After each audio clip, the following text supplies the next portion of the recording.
Hey, guess who we get to chat with today? We're going to be chatting with Charlotte Jones. She is a working homeschool mom coach. She is centered in South Africa, so where we're entering into the winter season, she's in her summer season enjoying her time at the lagoon with her two boys, her neurodiverse boys. If you haven't met Charlotte Jones, you can check her out on her podcast. And she is someone that is working with new working homeschool moms to help them figure out their messy beginnings. Love this because this is so true in the working homeschool mom world. To help them figure out their messy beginnings at the Working Homeschool Mom Collective.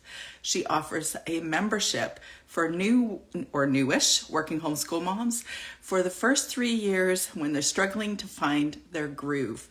And she supports them by helping them take their first steps in feeling supported and being more confident. And she has oodles of opportunities, oodles of resources that you can find over on her website. And definitely you want to check out her podcast. So, welcome.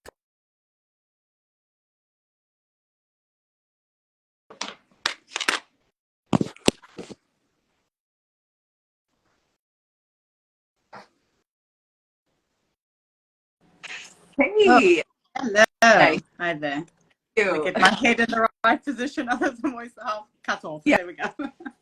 Yeah, how are you? I'm fine. How are you Yeah, today? it's pretty compressed. There's a lot of going on, and Hmm. trying to juggle it all. So it's ironic Hmm. that we're going to be chatting. Sure. Absolutely. Yes. This does feel like a quite a busy period. It's true. Yeah. Yeah, and I'm not Hmm. quite sure why. Is there a full moon? Because I do sometimes think that influences me. I think we just finished one though, didn't we? So this is Oh, like the new moon cycle, I believe. Yes, because sometimes I'm also like, why is everything so hard or complicated and crazy? you just You're like, there's that beautiful big moon. I would love to hear what you offer homeschool moms. I know that you have 5 pillars that you really focus on.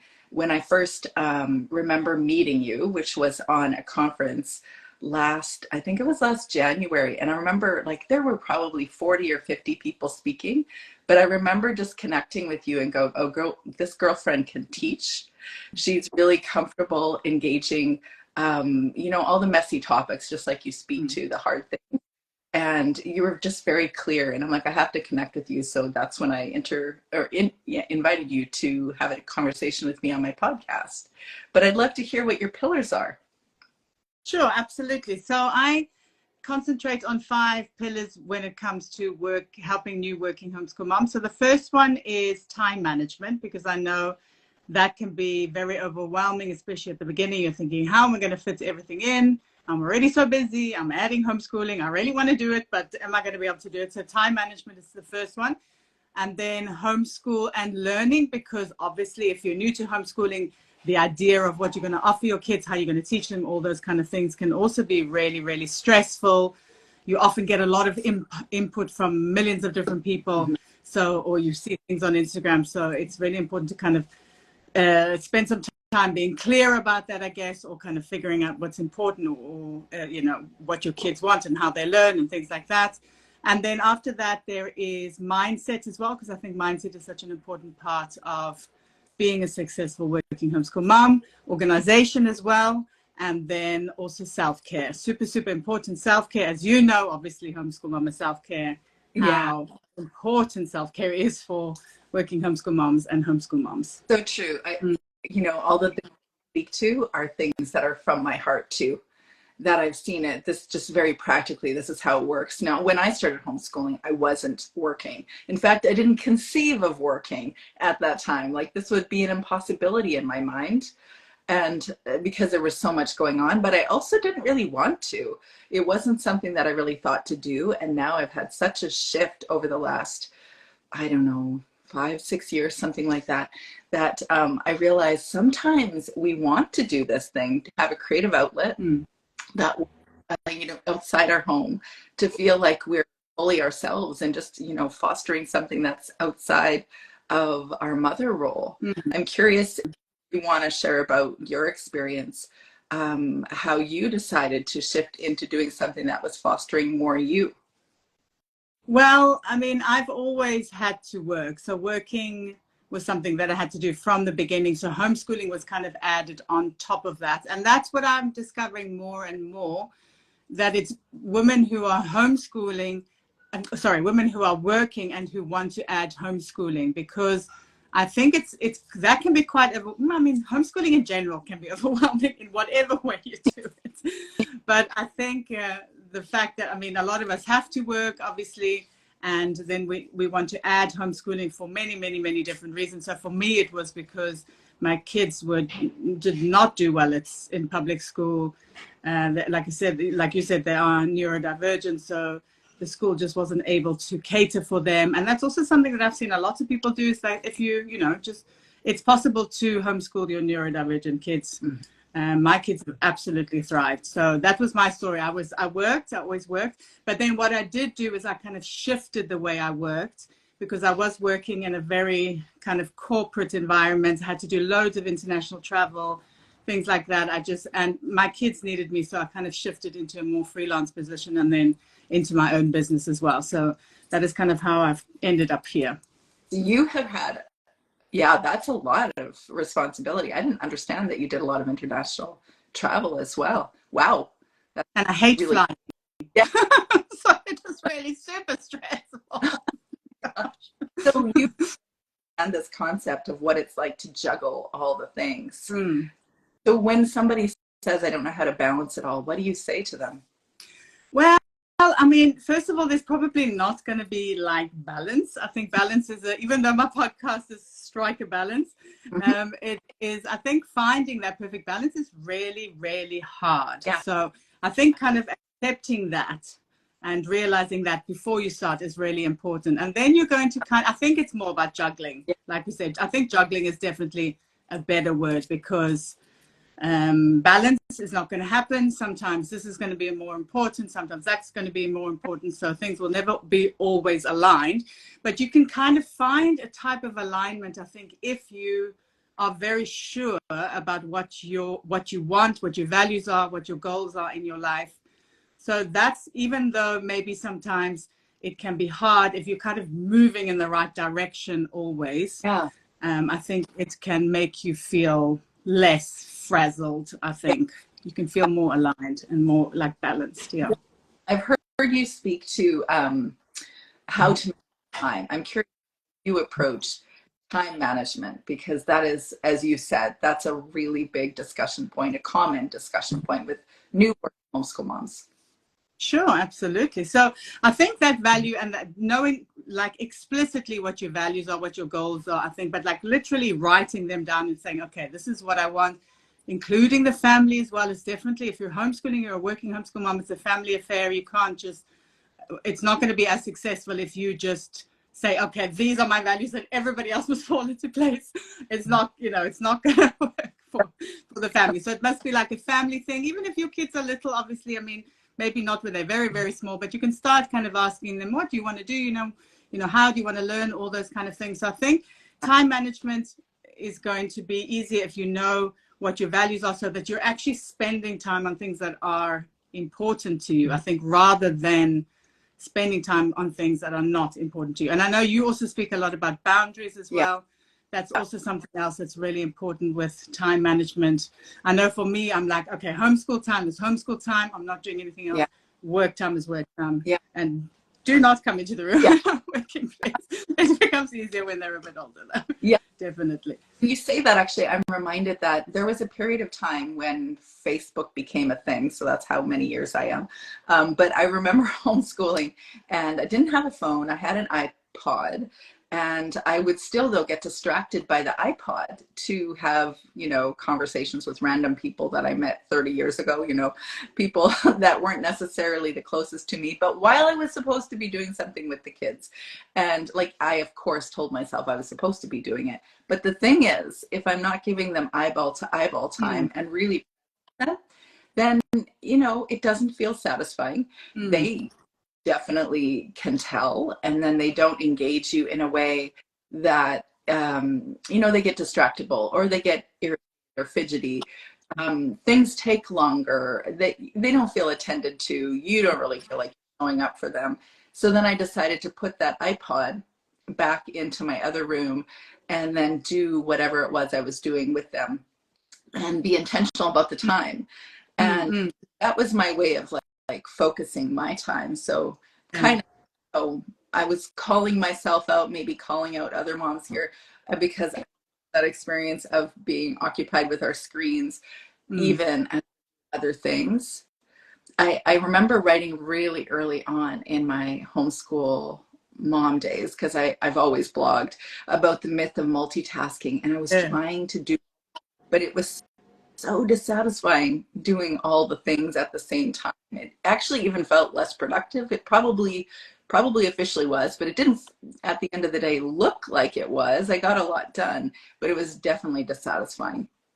Sure, absolutely, yes. And it's so funny because multitasking was something we're like, oh, only women can multitask. Remember, we're so good at multitasking. But now, like science has shown us that our brain doesn't actually like to multitask, even though maybe we feel like we're doing many things at the same time. We're probably doing them at a very superficial level. We're Yeah. not really present in that particular activity or that task. So Yeah. yes, absolutely. I think that being intentional about your time is definitely something that's also going to make, when you do the things that you have to do, Yeah. to make the time that you spend on it much more effective as well. Yeah.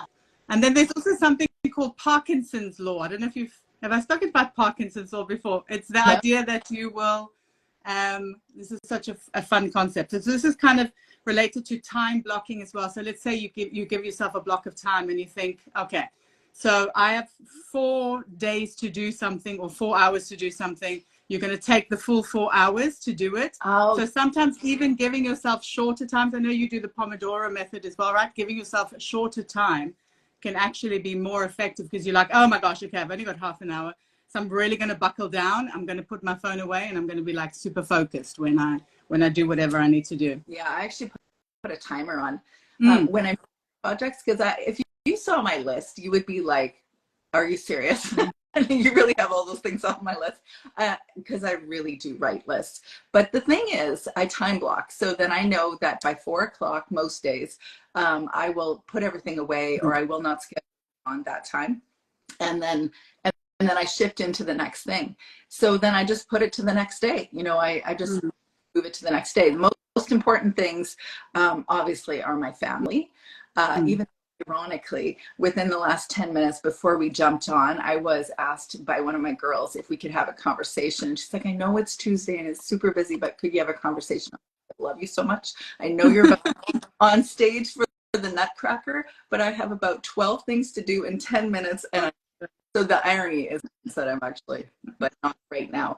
So I have to let go, not feel the guilt, and just accept the fact that I am being in the moment with Charlotte in South Africa. And I will later have a conversation with that gal. And but not just letting go of the guilt, but also really being present to whatever I'm doing, decide the time I really want to put to each of the activities, and then decide, okay, that's it. I'm done. I'm a day.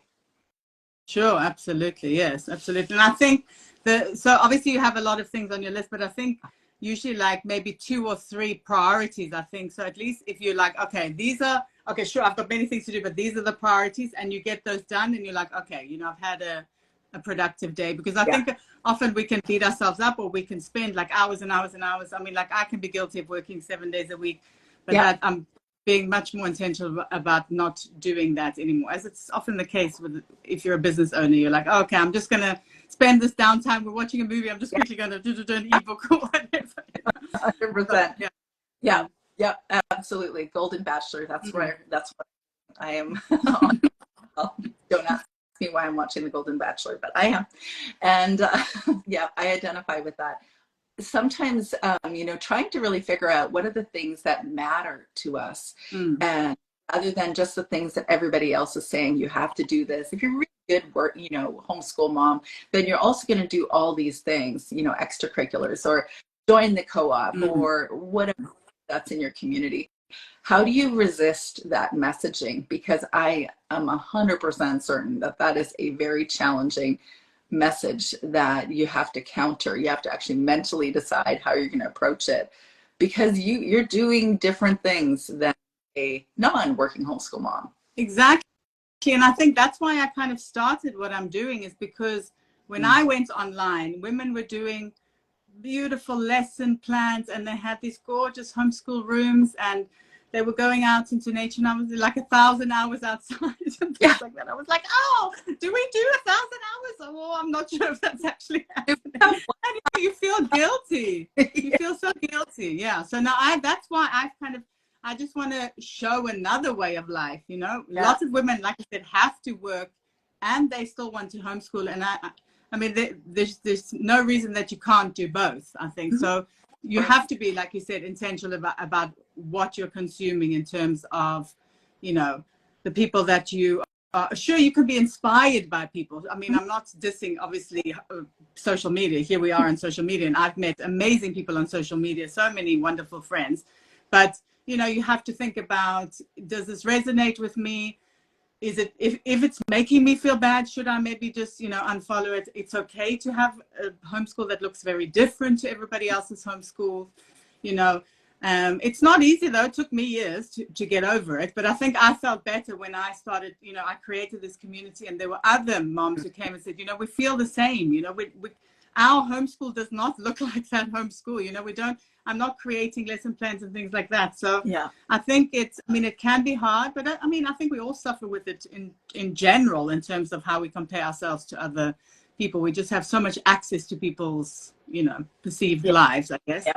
So I think you have to really find a community where you feel comfortable, where people understand your unique situation. And also, maybe if you can't find one, you can always start one as well. I mean, I think, because that's what I did, because I just couldn't find anything, and I was like, okay, but this, you know, let me just start my own thing, and then I'll attract people. Yeah, you can tell people who understand. You're an entrepreneur when you just decide to go do the thing yourself. Yeah, Working Homeschool Mom Collective. I even love the names. What do you offer in your collective?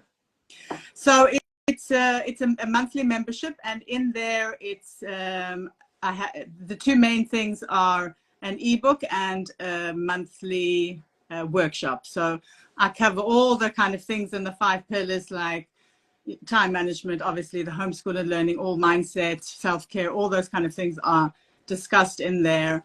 And then I also have an open time during the month where you can come in and ask questions directly as well. So it's so it's a membership. And then if anybody does want any like more kind of one-to-one, I do also offer on request one-to-one coaching as well. If somebody wants something like a bit more specific, if they want to really like talk about, you know, if they're feeling really, really overwhelmed about the situation, they can't exactly find what they're looking for. Sometimes somebody just needs like 1 hour where they can just say, this is me, this is my issue, whatever, and we can kind of brainstorm a way to take those first steps. Because I think that's the thing, you've got to take that leap of faith. You've got to feel supported, I think, because it is possible. That's the bottom line. If people ask me, I get asked all the time, is it possible? I want them to come into the membership or whatever they do, listen to the podcast, come to my Facebook group and feel like it absolutely is possible. It might be messy at the beginning, but it is possible to work and homeschool at the same time. I really love that you say the messy beginnings, because that is the way it's going to be for sure. I remember even when I wasn't working in homeschooling and just thinking, I wish I had somebody to support me, or somebody to, you know, just give me some guidance. And I did. I had one lady that I would routinely go to her home. She was the local homeschool library organizer. And then I would get to borrow things. She didn't homeschool the same way I did. She didn't have the same number of kids. Her kids weren't the same. We didn't have the same worldview, but there was just something about her that was like just infused energy of, you can do this. I know. Oh yeah, you're having a hard time with that thing? Yeah, oh yeah, I remember that. And here's what I did. And it was really invaluable. I really should interview her. But the thing is, she is now a grandma and she's still homeschooling. Oh wow, amazing. Yeah, amazing. But that kind of support really is invaluable, especially in like, I know there's a lot of moms that don't have support in their homeschool choice in general. So just imagine, I don't know what it's like for many, but I know going into homeschooling is, you know, going off the beaten path.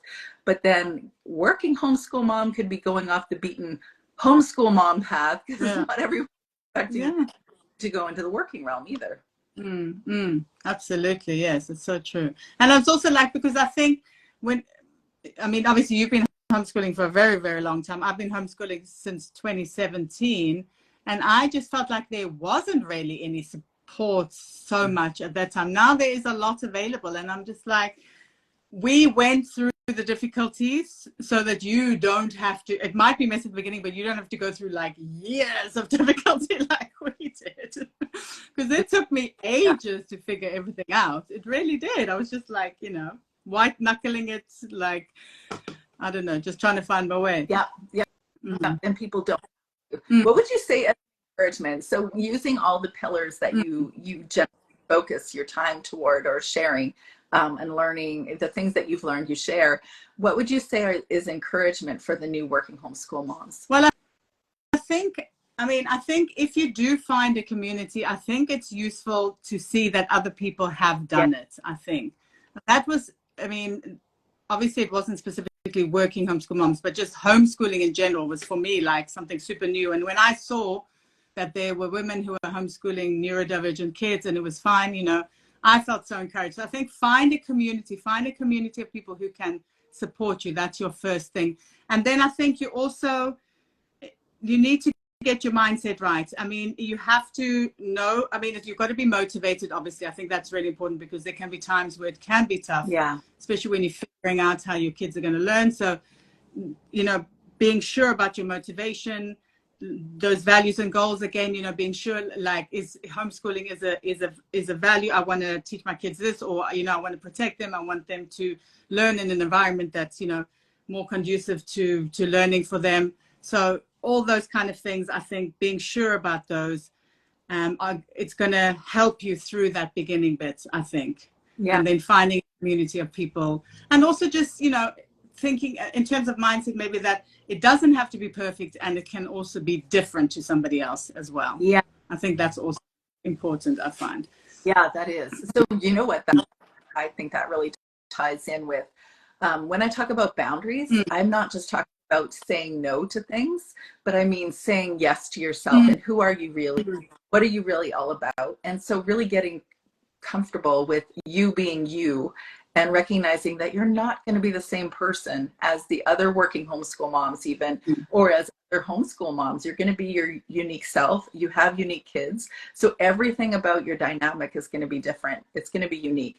And to really lean acceptance of who you really are, who your kids really are, what you really want, and what really matters. Absolutely. And I think what I love about what you talk about is the fact that you cannot forget yourself as a person in homeschooling, especially as a working homeschool mom, I guess, where maybe you have even less time for yourself, is you cannot forget yourself, because you are going to burn out. You're going to get resentful. Things are going to get super sticky if you're not in a good frame of mind. So I think, and often I suppose, especially when homeschool moms start out, I think they feel so stressed because it's such a big step to say, okay, I'm homeschooling. It's a big deal. I'm taking the responsibility on myself to homeschool my kids. I want the best for them. I have to work at the same time.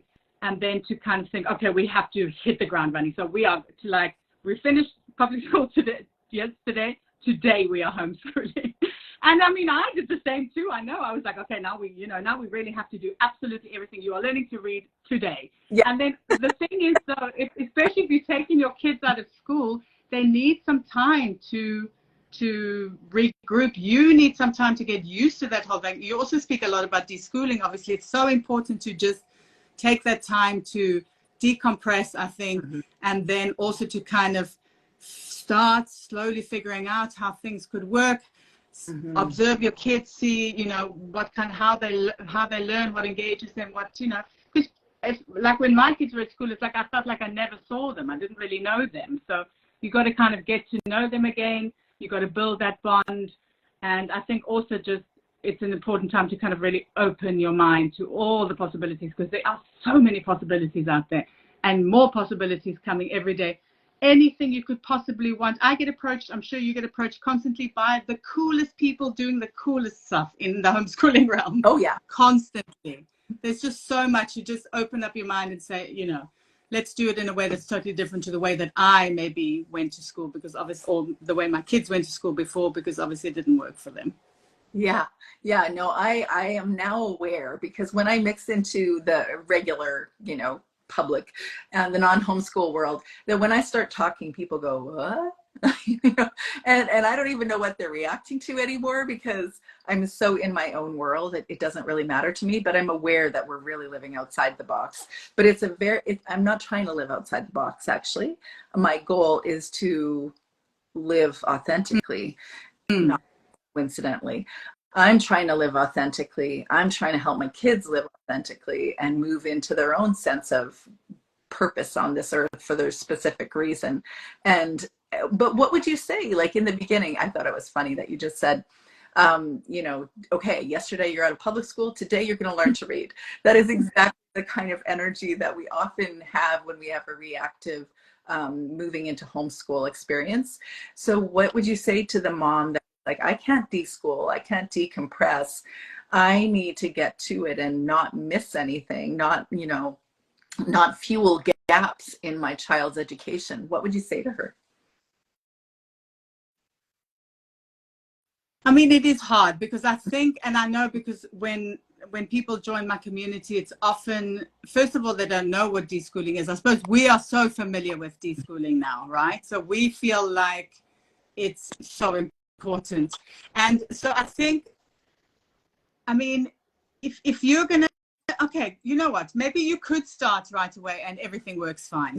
But if you're feeling like that beginning bit is really, really hard, even though this, like the situation you had before was bad. So for me, I was like, my kids were bullied at school.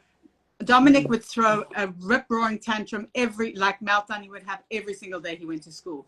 And then we took him out of that, and then they were like, we don't want to do anything. We don't want to learn or anything like that. So if you're finding that resistance, then it's probably because you need the time, even though it feels difficult. And I can also say from my experience, from speaking to many, many working homeschool moms, that the time that you take, you will make up that time so quickly if you are teaching your kids in a way that engages them. If they are happy at home, if you've built that bond, if there is that trust or whatever, the time that you missed, even though it's not missed time, you will make that up so quickly. My kids did 2 grades of math in 1 year. They just were like straight through, because it was like, okay, we like this program, we're happy, we're not doing too much, homeschooling, it's not so overwhelming. So you will, even though it feels counterintuitive and you feel nervous and you feel anxious, trust me that it is worth it to do it, to take that time. Yeah, it really is. I mean, if hear it from us that if you take that gap or you decompress, like you said, because I almost like that word more than deschooling, because deschooling is, what does that mean? What am I doing? Yes. To get rid of school. That's kind of what, anyway, I'm getting away from helpful schooled mindsets is how I really explain what deschooling is. But like trying to figure out, okay, what wasn't working in school? Why do I not want to do it the way that I was doing it? How can I serve my child in front of me? Is there something that I need to learn about my specific child? Or is there something I need to learn about learning or learn about myself in order to do the role of being a homeschool mom? Yeah, beautiful. Absolutely, yeah. No, it is just, and it's also, I mean, I've done it since then a few times. It's not like a one and done. I found like whenever we feel things are starting to be, if there's resistance again and things are starting to feel super, super, super hard, then we just throw in a bit of deschooling again. Because it's so easy to fall back into the mindset. We're like, okay, we've got the schedule, it works, and we are not, it took us ages to get to the schedule. We're not going to move away from the schedule. But that's exactly what deschooling is teaching you, is just to be open to all the possibilities, to homeschool at, I don't know, I know people who homeschool at 11 o'clock at night, or who homeschool only on Sundays, or who, homeschool or unschool or whatever. I mean, there's just so many possibilities. It's just opening your mind to all the possibilities that are out there, I think. Yeah. That is right. That is right. So I would love to hear what your intentions are for the upcoming years. You've got a podcast, you have a website, you're offering coaching and a membership. Do you have new plans for the new year? I do want to write a book. Woo! I think that's my big plan.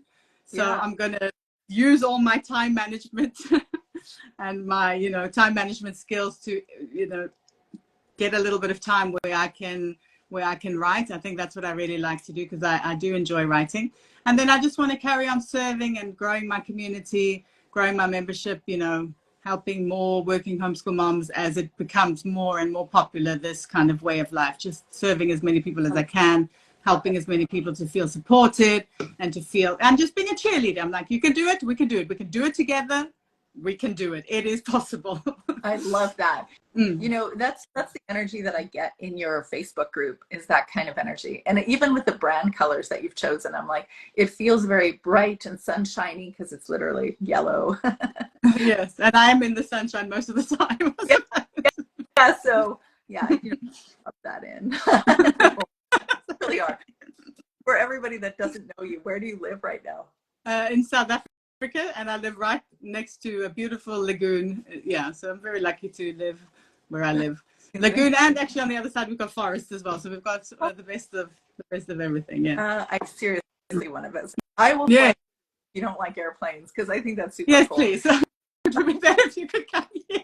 Canada seems very far away. And you 1,000 hours outside, just somehow you have to figure out how to get cellular or Wi-Fi or something outside, because I would be like, I will do 1,000 hours outside if it's a lagoon. And for sure. And then no, for sure. I mean, I think we probably make up like differently over the summer, but I mean, it's it's a lot of pressure, that 1,000. You got to tick off your little blocks, and I'm like, oh, my bad, mom, my bad, homeschool mom. No, I think it's but no, there is not one right way to do literally anything, in my opinion. Yeah. But definitely homeschooling, certainly not working homeschool mom. No, just do it your way, do what matters, do it based on what your kids are really all about, and just keep, recreating yourself when it is necessary. I see it. Yeah. But I would totally do it in a South African, beside a South African lagoon. That is super cool. yes, it's really, really, no, I'm very happy. I love, because we do sometimes think, oh, would it be nice to maybe move to the UK? We've got family in the UK, and then we're like, look outside, and we're like, no, I don't think so. No, it's not going to happen. I'm sure it's very charming and very lovely there. The weather would be Yes, sure. Okay, yes, of course. Yes, so for you, obviously, yeah, it would be, no, but it's an oceanic climate, so it's quite mild. Yeah. So I'm curious if you celebrate Thanksgiving this week. I don't think so, right? No, we don't do that. No. At all, or tell me, because I don't actually know. I'm in Canada. Just for anybody that doesn't know me. You guys have your own Thanksgiving as well, don't you? Yeah. When is that? Somewhere in October. So we're already done. Okay. Yeah. We do. We have lots of political public holidays related to apartheid ending, or all that kind of stuff. So, but we don't have. Oh, we have like Heritage Day, where everybody has a barbecue. I don't know if you've spoken to South Africans about the bride. Have you heard about the bride? Maybe Trevor Noah also spoke about it. It's like our barbecue. No, it's like the massive, like pastime of South Africans. I'll always get teased by my kids. They're like, "Does Trevor know about Dad?" Trevor Noah is very dishy and very funny. Yes, absolutely. Yes, he is. Okay, now I'm going to get sidetracked for sure. So Christmas, is that something you celebrate, or what are the holidays that you celebrate? Of course we celebrate Christmas, obviously, but we go to the beach for Christmas, so it's always a bit, I don't know, have like a barbecue rather than like a big heavy meal. Yeah, no, I love absolutely a barbecue. I love that so much. Okay, so if excuse me, if I was going to my beach, which I actually live alongside a river, I would get my snowshoes on so I can make it through like 3 feet of snow. I'll have to come for Christmas, apparently. Yes, but it is a bit of a shock. I know lots of people find it hard to adjust to. But I mean, lots of sparkling wine and gin and tonic. It's like Christmas salads. I'll be there. I'll see you there. Where do we find you online? Where do we find your membership, your podcast, your Facebook group? Sure. So just a warning that I have very long names for everything. I just want to make sure everybody's 100% clear about what I am all about when they land on anything I create. So obviously Charlotte Jones 24/7. I'm quite active on here, and the website mylittlehomeschool.com. And then the podcast is the Striker Balance podcast for working homeschool moms. And also the Facebook group is the Working Homeschool Mom Support Group. And then I suppose the Patreon membership is not so bad, and that's the WHM Collective. I love it, because all you have to think about is, are you a working homeschool mom? Connect with Charlotte. Exactly. Yes, exactly. Yeah. It was such a pleasure to chat with you today. It's always a pleasure to chat. Yes, it's always fun to have you. Yeah. Thank you so much. Yeah. We'll talk to you soon. Yeah. See you, everybody. Well, bye. Bye-bye.